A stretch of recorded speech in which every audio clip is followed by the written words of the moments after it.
space with that atmosphere of love. In the Bhagavad Gita, Lord Krishna speaks so much about the power of love, the power of Bhakti Yoga, of that union with the divine through love. And chanting and singing, regardless of what our religion may be, regardless of what our culture may be, it's not that you have to be a worshiper of Krishna to be able to benefit from singing kirtan, or a worshiper of Durga to benefit from kirtan, or a worshiper of Hanuman to benefit from kirtan. It doesn't matter. What matters is that as you chant, as you sing, that you're connecting to that power of love, that you're accessing the love within you. And singing and chanting is one of the easiest and most powerful ways of doing that. For a lot of us, trying to get into the spiritual path through our heads, through Jnana Yoga, is so much more difficult, because then the mind gets so involved that it ends up actually blocking the process rather than facilitating the process. But the yoga of love, the yoga of bhakti is a lot easier in that way, because it enables us to allow the mind to stay quiet and allow just the heart to open and expand. So thank you for bringing us into that beautiful space, and for opening the space for satsang today. Let's actually begin by just sitting together for a few moments in meditation. I realize it's crowded, but just whatever space you have, even if you're standing, just allow your eyes to close. Allow the awareness to pull from the outer world to the inner world.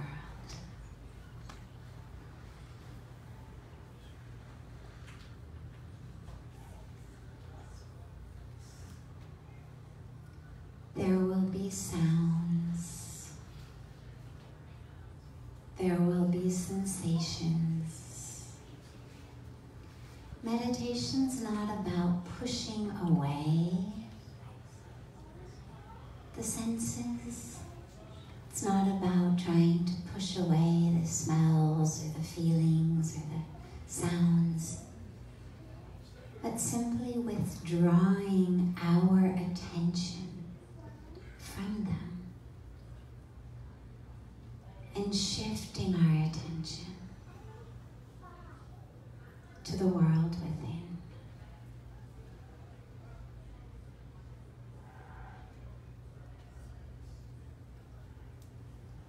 Allow yourself to just unhook from that which is pulling you to the world outside.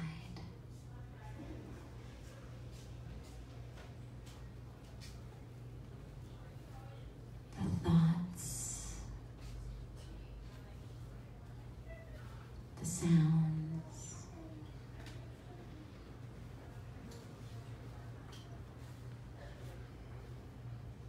allow yourself to unhook from that and withdraw inward.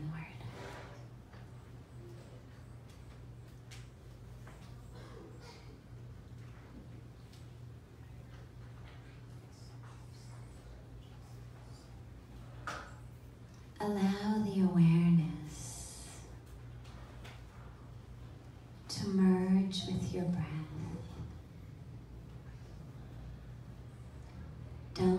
to change the breath. Simply allow the awareness to become one with it.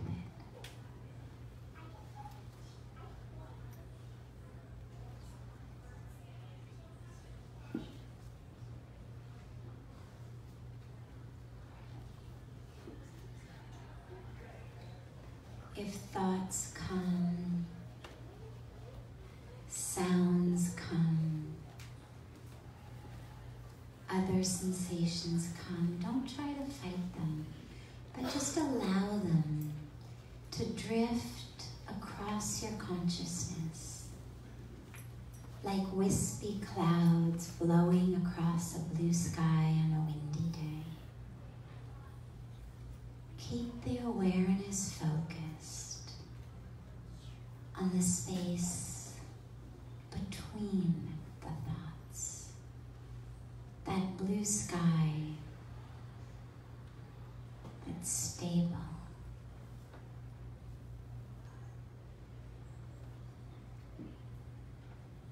Don't hook in to the thoughts or sensations. Keep the awareness on the breath.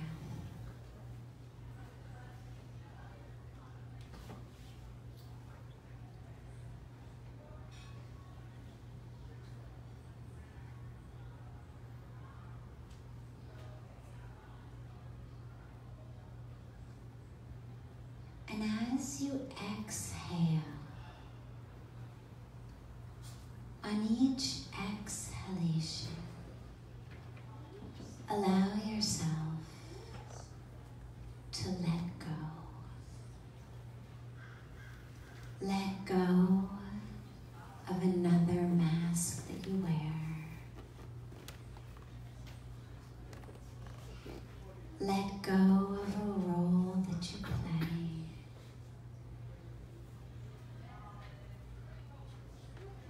Let go of the drama. Let go of the identity, the personality, all of that which is not self. Just let it go on each exhalation. And allow yourself to sink deeper and deeper into the core of the self.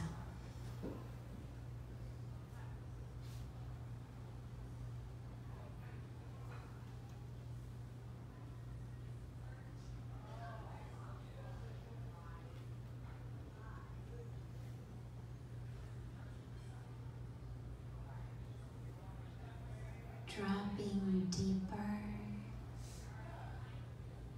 and freer on each exhalation.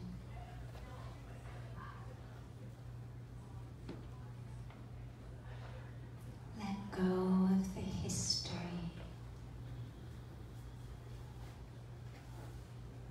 Let go of the identity. Let go of the role.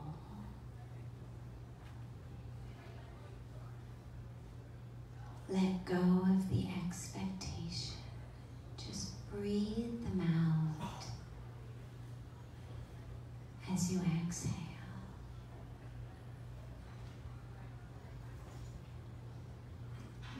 And drop into the space of the self.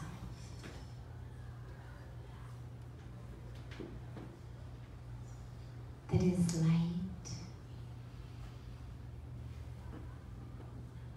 that is free, that is awake and divine.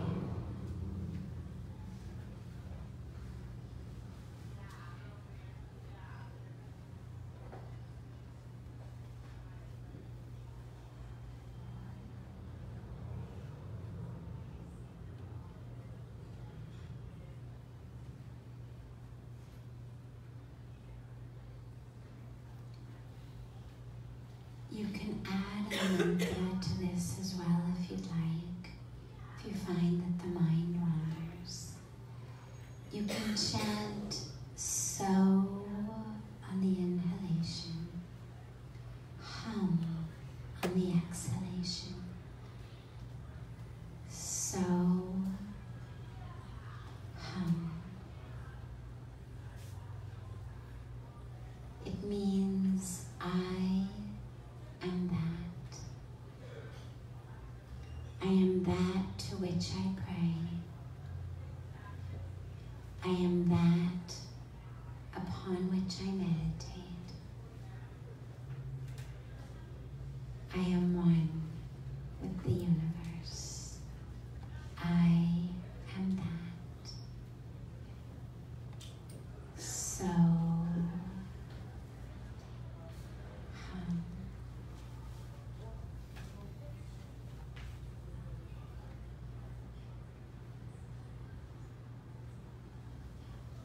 So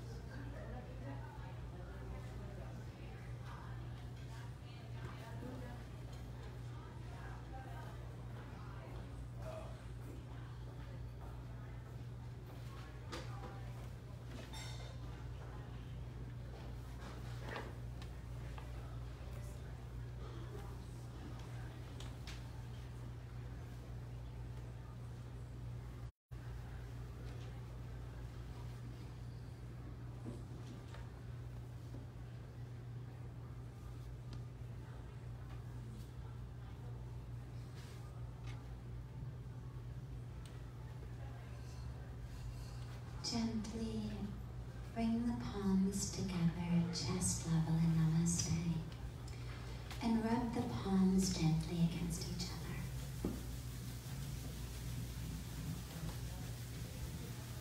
Place your cupped palms over your closed eyes.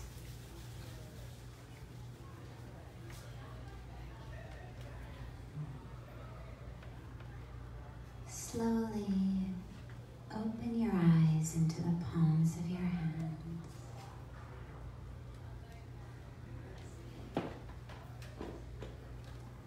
And lower your hands.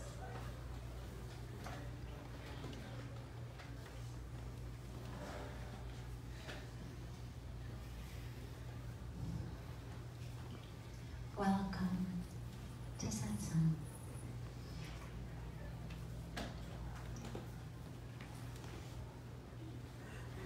Satsang literally in Sanskrit means in the presence of truth.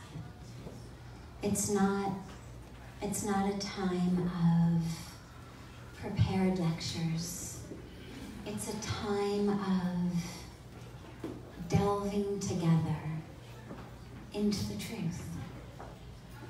But it's not what we call the lowercase t truth, or the truth that says it's about 1 o'clock on Sunday afternoon, the 31st, here in LA.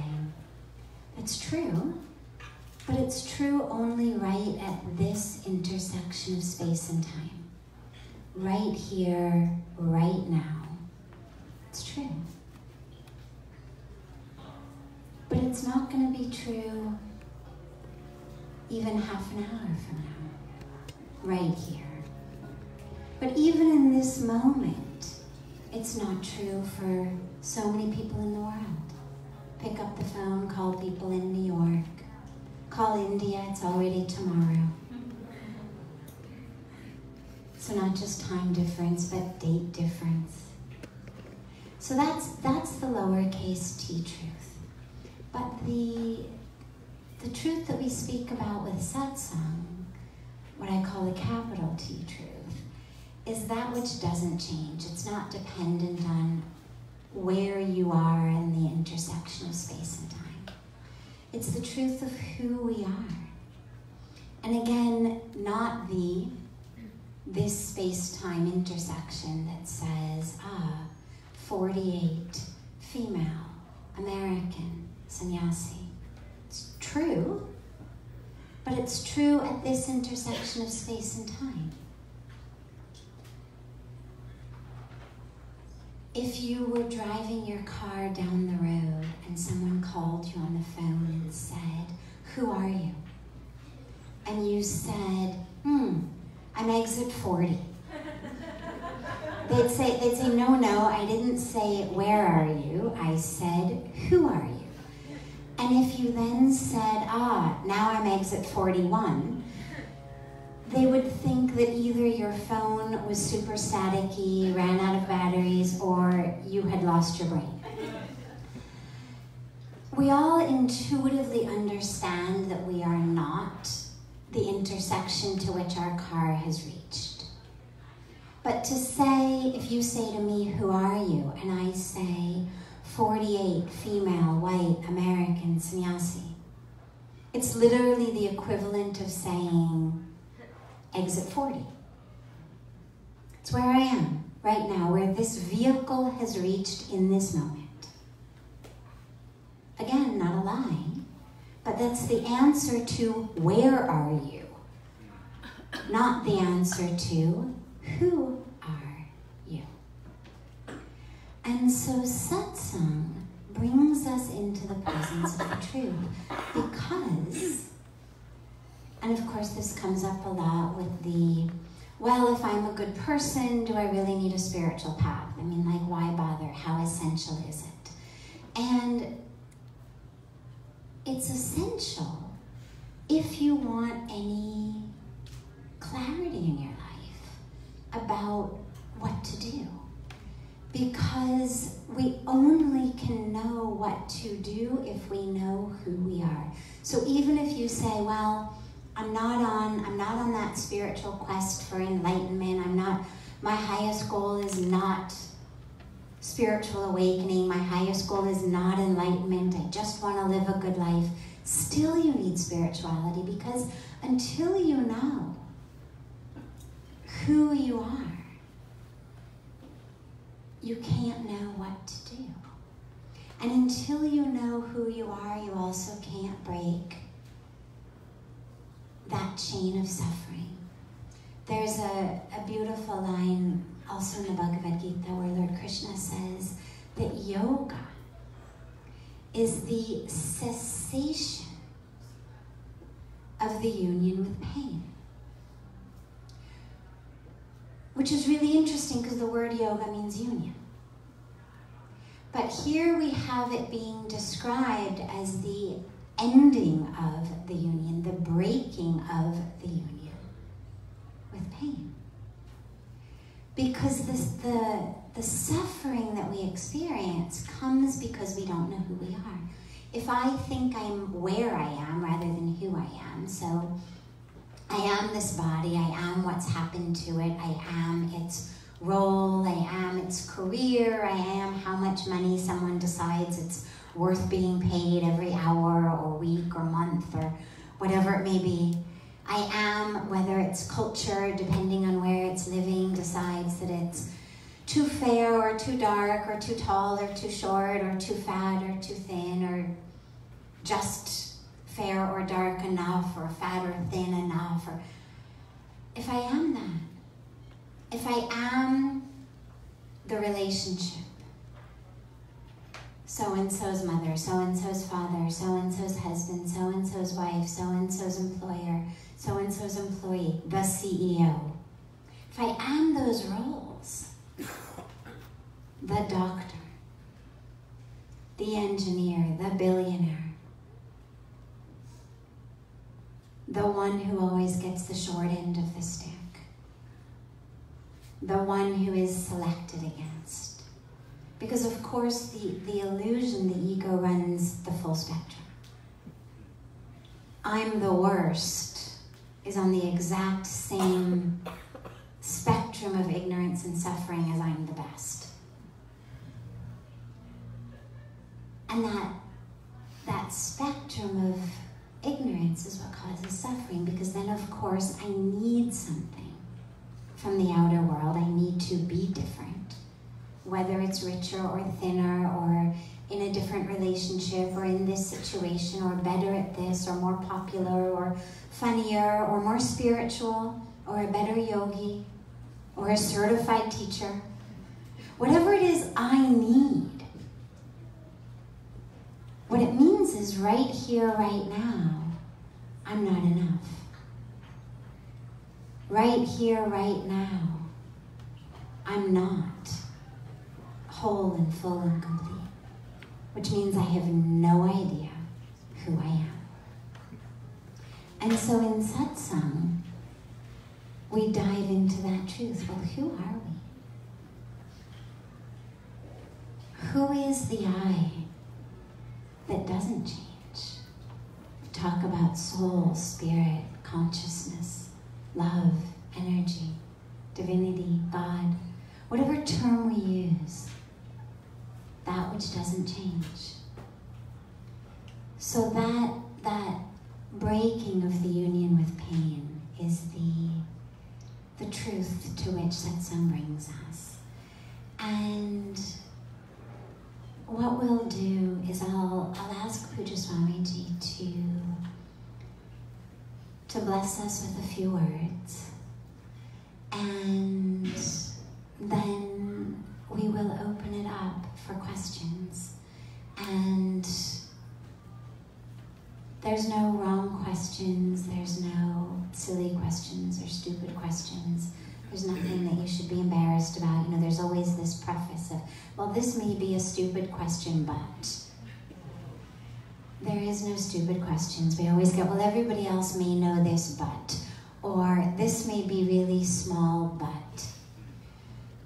The questions that are questions of satsang is, regardless of how big or small I think this is, it's blocking me from living in my truth. It's blocking me from knowing who I am. It's blocking me from living as who I am. Every one of the questions is a perfect question. So first, we'll have blessings from Pujya Swamiji and then open it up. And I think we're probably in a small enough, cozy enough space that we may not necessarily need a mic. I don't know, Radha, do we have a cordless mic? Or a mic that can go around if people... All right, so she does have a mic, good, so you don't have to yell. So just raise your hand with a question and they'll get a mic to you.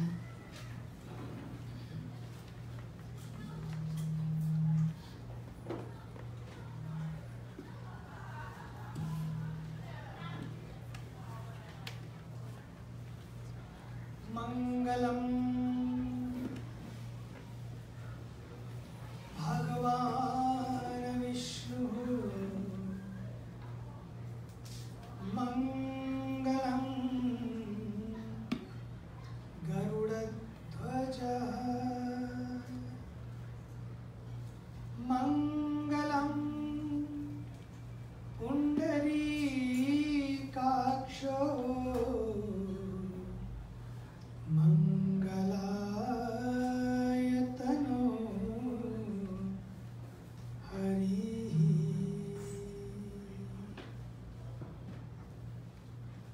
Om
dear Divine Soul Sadhviji,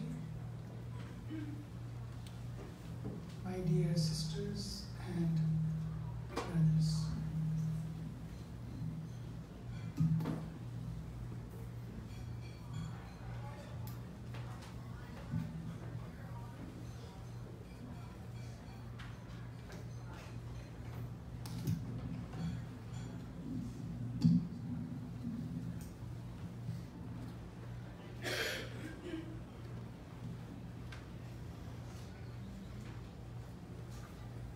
It's so wonderful to be here today after such a long time. After the beautiful Sankirtan, the Bhakti Yoga, Sadhviji talked about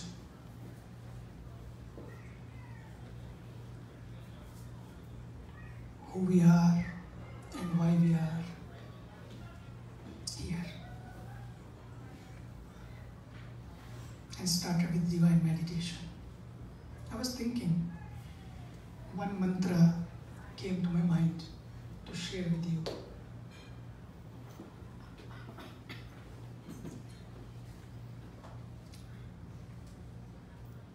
Ahar nidra bhay maithunancha samanya metat pashubhe narana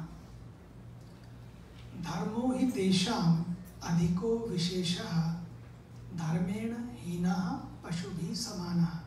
It's a beautiful mantra. It tells about the purpose of life and where to find that purpose, and tells about our identity, who we are, and then it talks about the similarities. We have so many living beings on this earth. And the mantra says, in this great universe, animals are there, we are here. What is the difference? They all have life, they all are beautiful, and all living beings are divine and beautiful. But still, having the birth of human being is very special. And if we are also living,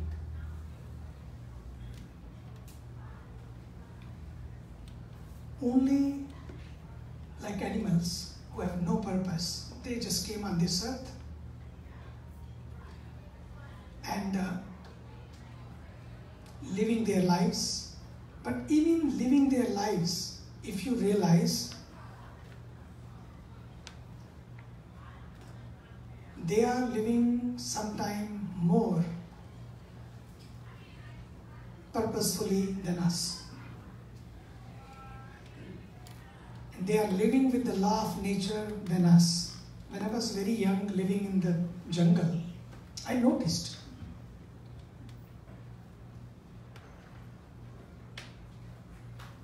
no cat will eat dog's food, and no dog will eat cat's food. No lion, no tiger will eat deer food, and no deer will eat elephant's food. Very systematic. Whom we say animal, and those animals also, whom we called animals, those animals. And I also noticed, when cat was not feeling well, there was one cat was roaming around in that area where I was living. When she was sick, she was never eating food. She will take rest, fast, because there was no hospital. And she will fast and treat herself. But here, after knowing everything, we eat what we want to eat. Even we can get sick after that. we think whatever we want to think, then we become emotionally sick.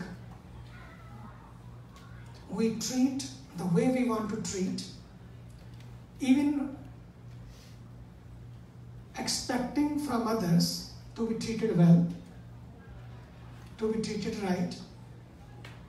So sometimes it comes to me, are we living consciously? Are we living in our life the way we should live? The life purpose is not to become a CEO or president of some company. This is not only the purpose. The purpose of life is to reach the higher goal, to live that conscious life where you can see the difference between the animals and you. They eat, we eat. Ahar, Nidra, Bhai, Maithunancha. It's a very easy in Sanskrit. Ahar, they eat, we also eat. Nidra, they sleep, we also sleep. Bhai, Maithunancha, they have a fear in their lives, we also have a fear. Even a small insect is aware of death, aware of life. When the car is coming, when some scooter is coming, cycle is coming, immediately that insect keeps moving away, knows that I have to move. Otherwise, I will be finished. Has a sense of it. And because of that, wants to save himself. They have a sense of pleasures, and people also have a sense of pleasure, sense of pleasures. So what is the difference between the animals and the human beings? The mantra says the only difference is dharmo hi tesham adhiko vishesha dharmena hina pashuvi samana. Only difference is that you can become one with the divine. You can achieve that higher purpose. You can be enlightened. Animals cannot be enlightened. They are enjoying their own way. They are not looking for enlightenment anyway. Because wherever they are happy. Because we are not happy wherever we are. That's why we need to find out where to be happy. How to be happy. They are happy the way they are. They have no complaint, no grumbling. I have never seen any cat going to any doctor, any psychiatrist. I don't know what happened to me. I am not happy. I have beautiful kitties, a beautiful husband, but I am not happy. Never. That's why we need to find out why we are not happy. We have everything set, but we are upset.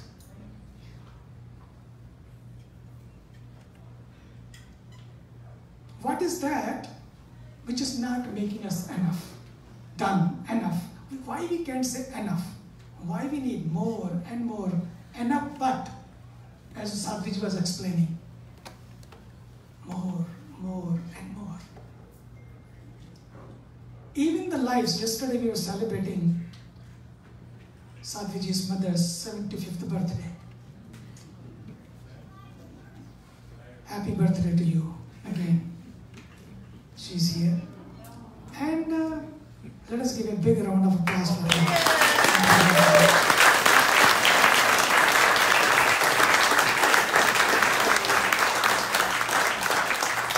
She has given such a beautiful soul to this world. One child, enough sometime.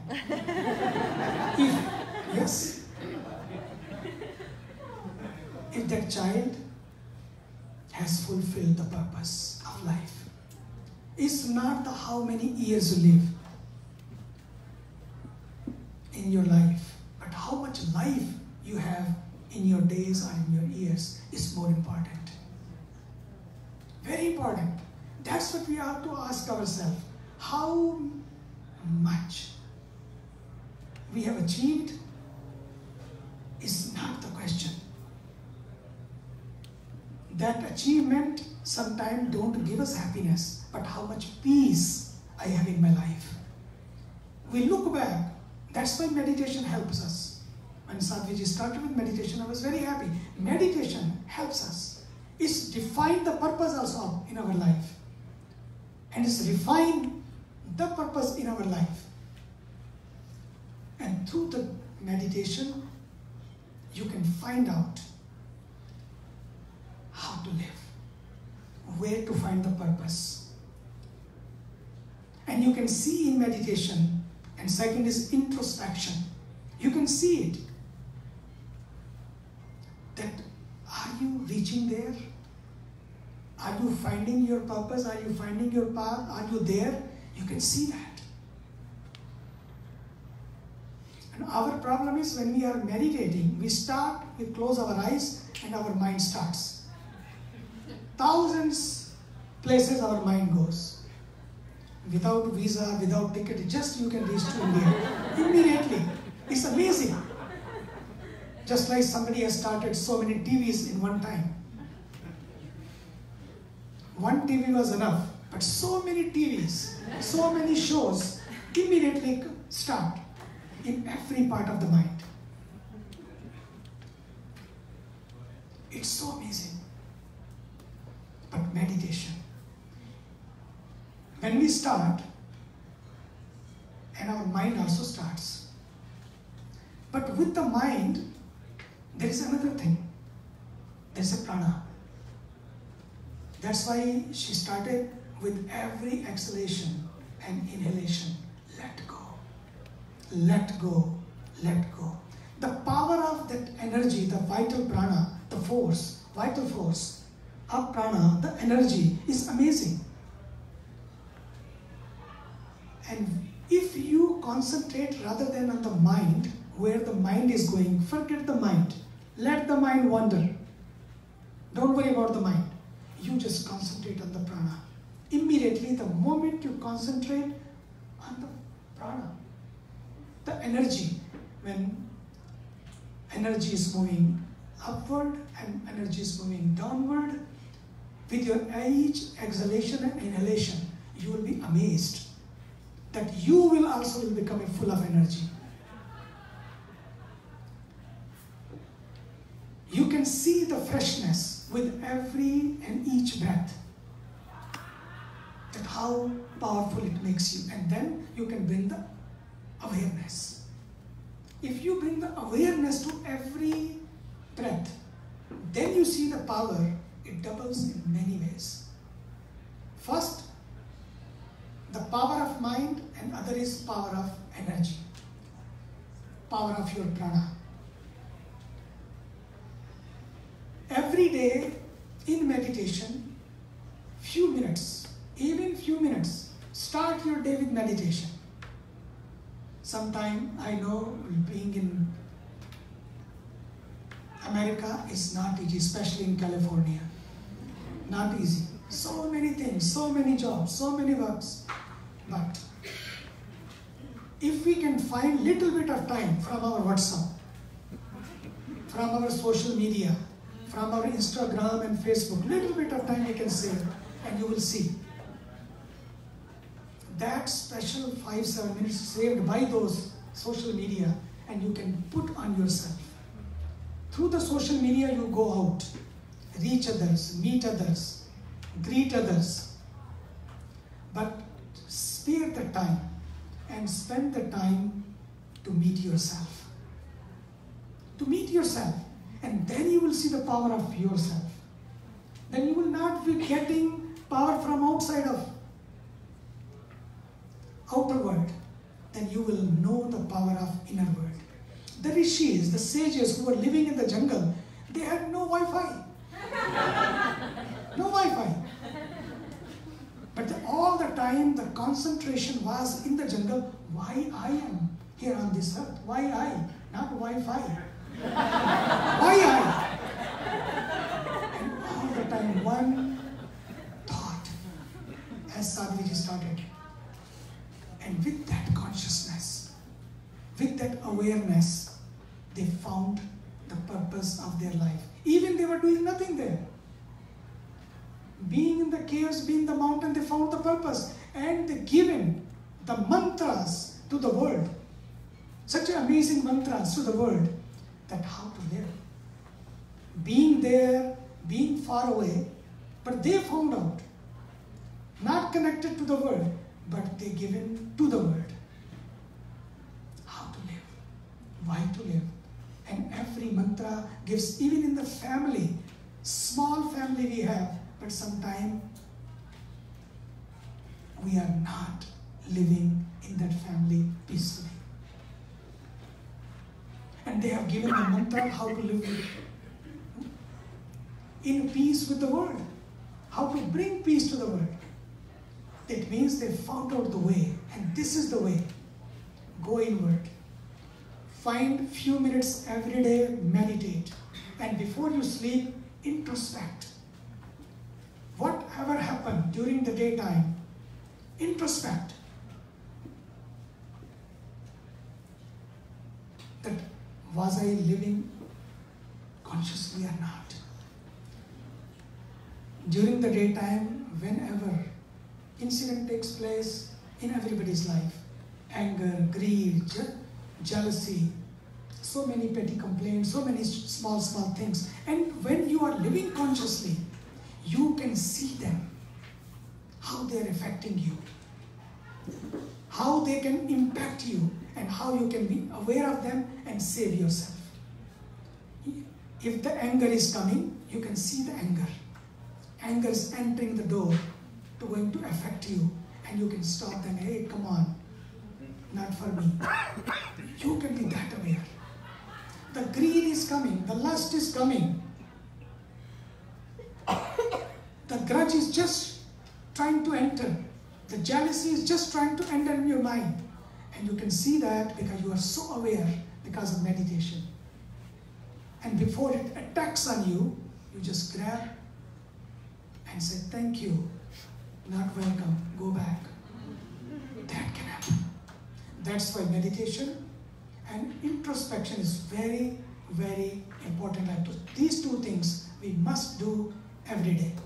Second thing, as I said, they eat, they sleep, they have a fear, they also have essential pleasures, and we also all have the same thing. Where to draw the line? Sometimes they have drawn the line. They know their seasons. They have drawn the line. They know when not to eat, when to eat. But we could not draw the line. Where to stop, where to draw the line, when to draw the line. So for all of that, increase your meditation. Increase your introspection. And with these two things, you will see the magic, and the mind will not be wandering on 2,000 places or 20,000 places. Mind will be focused, anchored, and grounded. Even wherever the mind will go, will take this positive energy and make that area also very powerful and energetic. That can happen. God bless you. You have more time to ask many questions. Sadhviji is here, and I'm glad that she is. I'm also here. Slowly, you have to pass on. This energy and can be shared with everyone. God bless you, and wonderful for this beautiful space you have provided. This Bhakti Yogashala. Bhakti Yogashala? Yeah. Huh? Bhakti Yogashala. Wonderful. And thank you, Tommy. Thank you, Casey. Because all of that only can be possible when people make effort, put their time, put their energy, invite everybody, and we have a opportunity to meet with each other. Thank you, Sadhviji.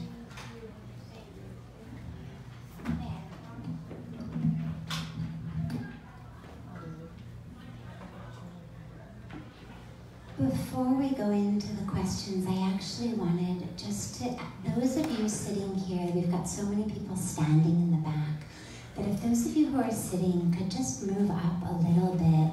There were people standing at the door also, so just create a little bit of space for people to come in.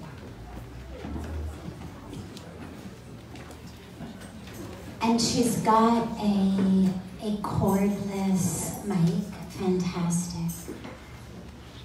Yeah, good. Thank you. Perfect.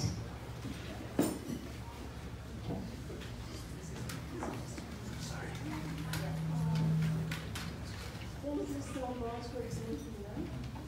It's a blessing. My question is, how can we, or is it possible to motivate others to meditate? And if they have resistance, what can we do? Or if it's maybe better not turn to here and just ask to meditate. And this is specifically at these turbulent times in politics in America. So to meditate, not to take sides, to meditate just to be neutral and bring peace to all of us. Okay, so she's asked one question, but there's actually two questions in there.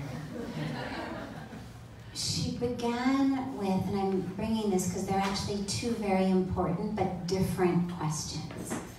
One, how do we make other people meditate? So how do we get other people on the spiritual path? Do we or do we not interfere? And then she segued into, especially at this political time, when it's important to meditate, to become neutral and not take sides, how do we get people to do that? So first of all, you can't actually make anyone do anything. The sooner that we learn that, the happier our lives are going to be. You can get behavior modification. So for example, you're very unhappy that your spouse doesn't help you do the dishes. You're very unhappy that your children don't clean their room, let's say. So every time that you have to do the dishes alone, or every time that the room's a mess, you throw this screaming fit. Eventually, they will learn, I need to help with the dishes or clean my room in order to prevent this screaming fit. But that's, if we go deep, that's not actually what we're looking for. It's actually not about the 5 or 10 minutes of doing dishes. It's not actually about the sweater that's on the floor. Go to a store, there's lots of clothes on the floor sometimes of a dressing room, doesn't bother us. Go to someone else's house, their clothes are on the floor, doesn't bother us. It bothers us because the lack of help doing the dishes means I'm not honored, I'm not respected, I'm not seen. The lack of keeping the room clean means I get up every day, I go to work, I earn money, I buy you things, and then you just throw them all over the place. I'm not respected. My time isn't valued, I'm not loved. So ultimately, that's actually what we want. And the dilemma is, when you push and push and push and push to get the behavior modification, you can get it, but it isn't really what you want. No one actually respects you more, loves you more, values you more because you have forced them to clean their room or help do the dishes. Let's say your spouse always forgets an anniversary. So your birthday. So you're miserable. Oh my God, I can't believe it. Again, you forgot my birthday. Again, you forgot our anniversary. So he or she gets his or her assistant or secretary to remind him or her every year about the anniversary, and the secretary orders flowers or chocolates or whatever it might be and makes a reservation at a nice restaurant. Now, knowing that it was his or her secretary who's done this, are we happier? No, because we know they didn't actually remember. Nothing has shifted in them. It's just that they've got a secretary who's done this. So behavior modification is actually not what we're looking for. We may think it is, but when you get it, then you get the, well, no, that's not how I wanted it. You were supposed to remember. I didn't mean tell your secretary. Why can't you remember? It doesn't mean anything that your secretary bought me flowers. You were supposed to remember. So it's not the behavior. It's actually the love, the value, the respect behind the behavior. And that you cannot get by trying to push someone into doing it. You cannot cajole, convince someone to love you, respect you, value you. And so there's no point even going there. What we do is live it. You live the truth. The truth is a magnet. Why is it that for thousands of years, long before the times of social media and messages a day and this and that, that people were going to sit at the feet of the holy saints? The truth is a magnet. It pulls people. We want to be in the presence of truth. We want to be in the presence of peace. We want to be in the presence of love. We are attracted to people who are peaceful. We are attracted to people who love, even if they don't love us yet. We're attracted to them. We want them now to love us because they are peaceful, joyful, happy. So you just live that, and you will attract people who will say, what do you do? Wow, you're so peaceful, you're so happy. What do you do? Then you say, ah, I meditate. Or you just, if they're family members, you just meditate. Kids see it. A good friend of mine whose daughters are now in their 20s, but when they were very young, she used to meditate, and she still meditates, but she used to meditate in the house every day. And one day her daughter, who was 5 or 6, sits down at Mom's temple, and she didn't even know that her daughter was there. The room was dark, and Mom came in and started doing something. And suddenly her daughter turned around and said, shh, can't you see I'm meditating? Well, where did she learn that? She learned that because Mom meditates.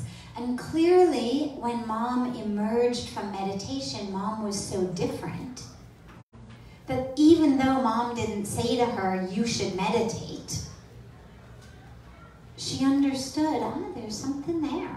That's a magic place where Mom sits. Maybe she didn't even know what Mom did. But she knew Mom sits down, Mom closes her eyes, the room is dark, that's where Mom sits. This thing is called meditating. I should do it. And so just model it rather than trying to push it. You cannot bring anyone onto a spiritual path by force, by trying to convince them. All you can do is live it, and live with the awareness that when they've suffered enough, they're going to come looking for answers. After we realize that we can't drink it away, eat it away, smoke it away, shop it away, have sex to make it go away, and after we've tried everything else, eventually, and hopefully before we're too far along in our lives, we realize, oh wait, those don't actually work. When it wears off, all that did was pull me temporarily into a state of numbness, and here I am back exactly where I was, but worse, because now I'm hungover, now I'm in debt, Now I'm in the bed of somebody whose name I don't even know. Now I feel horribly about myself. Now I've embarrassed myself, I've humiliated my family, whatever it may be. And we start looking for other ways. And then we look at the people we know who have what we're looking for. And then we go to them and we say, you know, I'm suffering. And that's when you say, well, have you tried meditation? Because then they're open, then they want to change. But the second piece that you raised about meditating to become neutral, that's not what meditation does. Meditation is not a dulling of our awareness. You know, it's interesting, when we focus on the third eye, the Agya Chakra, that a lot of forms of yoga and meditation do, it's why we wear our tilak there, to open the third eye, to remind us we have a third eye, to remind us to see from that eye. Well, the Agya Chakra is the energy center of discrimination.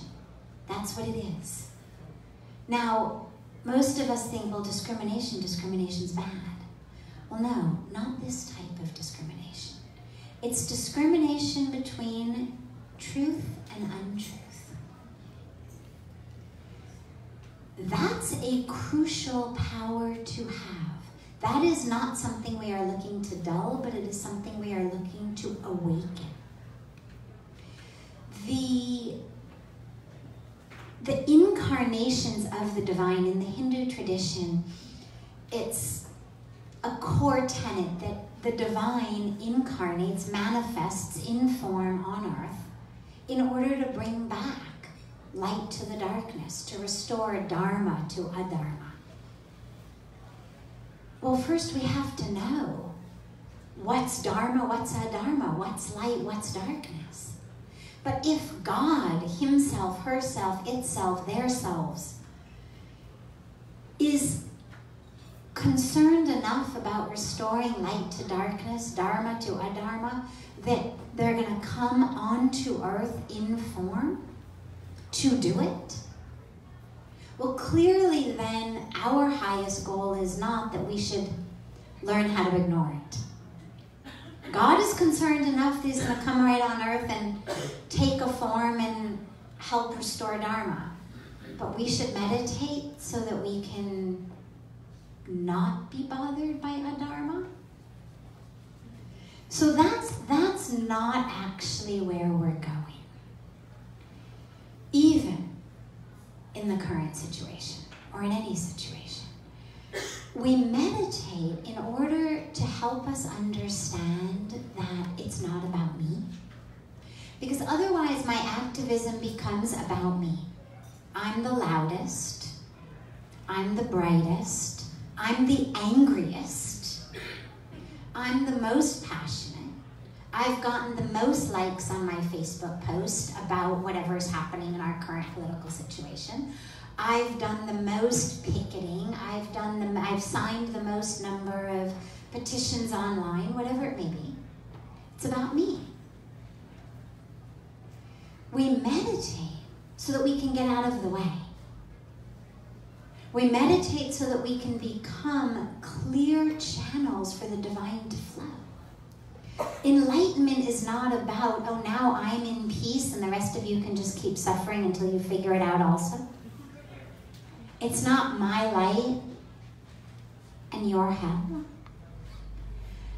Enlightenment, to become that light, is to bring light. What does light do? Light brings light. Light couldn't keep to itself even if it wanted to. You can't hide a light. Anybody ever try to read under the covers as a kid or at summer camp? Right? Obviously, you can see the flashlight through the covers.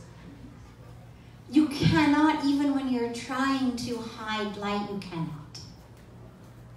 So we meditate to know who we are. When I know who I am, I don't need to be the loudest. I don't need to have the most likes. I don't need to be the one in front with my picket sign. But I do know that I am a vehicle for the divine flow to happen on earth. I am a vehicle, a vessel for bringing back dharma to adharma, light to darkness. I mean, we're told in the scriptures the divine lives in all. So take these two teachings. I incarnate, inform to restore dharma to adharma, righteousness to unrighteousness, light to darkness, and I live in you all. What does that mean? Each of us is that divine. Each of us is that incarnation to restore the light to the darkness. So we don't meditate to be able to sit this one out. We meditate to be able to get my ego out of the way enough so that I can actually become a vehicle, a vessel for that light, for that truth, for that dharma.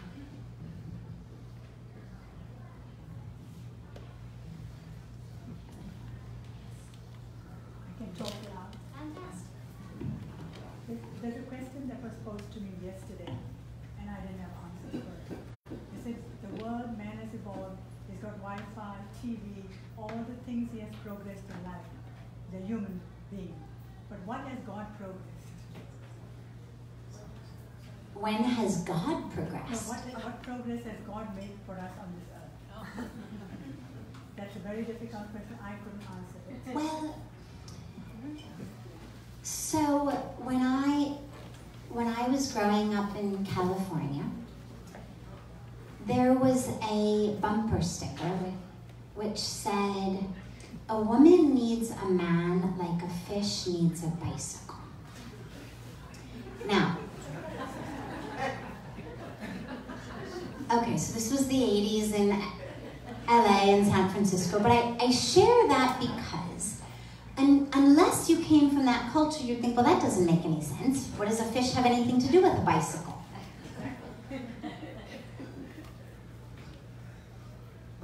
God's role is not to help us progress. God is not up there pulling strings, rocking us one foot in front of the other toward the Ivy League university of our choice, toward becoming the president of a company, toward inventing this or inventing that. God has created us for one reason and one reason only: that we should wake up. Seriously. When we speak about human birth as the pinnacle of evolution, it's because humans have the ability to step back and look at themselves, have the ability for enlightenment, have the ability to know I'm not this body, have the ability to know I'm soul, have the ability to connect with God in themselves outside. That's what we're here for. We're here to wake up. It's not about progress.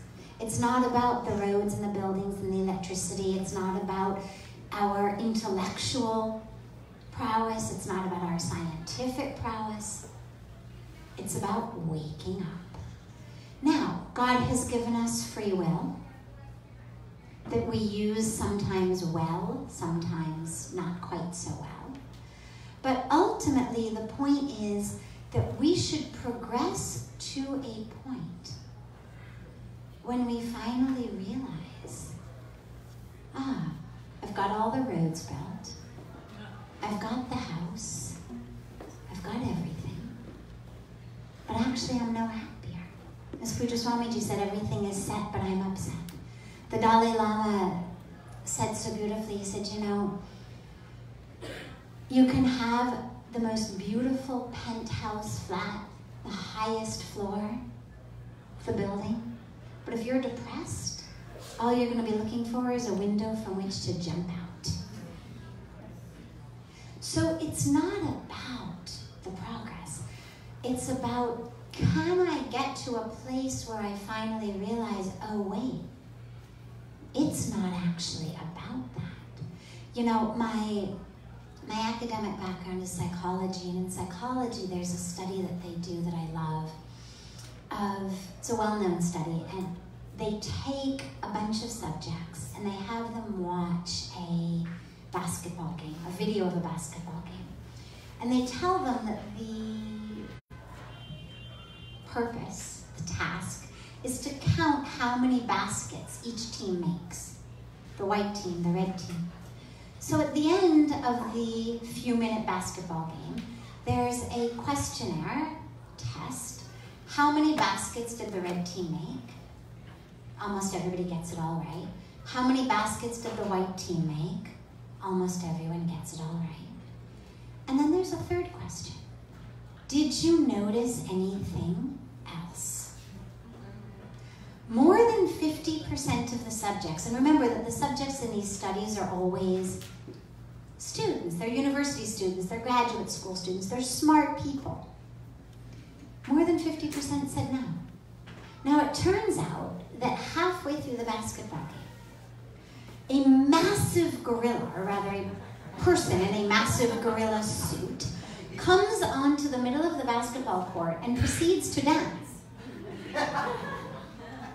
Center stage for 30 seconds. And more than half of the people missed it. Now you think that is impossible. They didn't go to sleep, they didn't sneeze, they didn't close their eyes because they got all the baskets right. It wasn't that they were distracted and looking at something else. They were watching the screen. How did more than 50% of them miss it? Simple. Wasn't what they were told to look for. If in the beginning the researchers had said, actually, the basketball game is a total distraction, really what we want to know is how many people see the gorilla. No. Everybody would see it. But it's not what they were told to do. And here's what happens in our lives. What we're told is, study, get good grades, you've got to be number one, got to get into the right college, got to get the right grades, got to get the right title, got to get the right job, got to make the right amount of money, got to look the right way. And we do it. Okay, we may not all be number one, but we all certainly do our best. And at some point along the way, hopefully, a little voice in our head says, really? Is this what it was about? Is there a trick question here somewhere? Did I miss something? And at that moment is when we start to actually ask ourselves, what's our purpose and what's progress? But until then, we're counting baskets. And just as the researchers really have no interest in how many baskets there were, or whether you got it right or not, in the same way, God is really not interested in how many roads we build,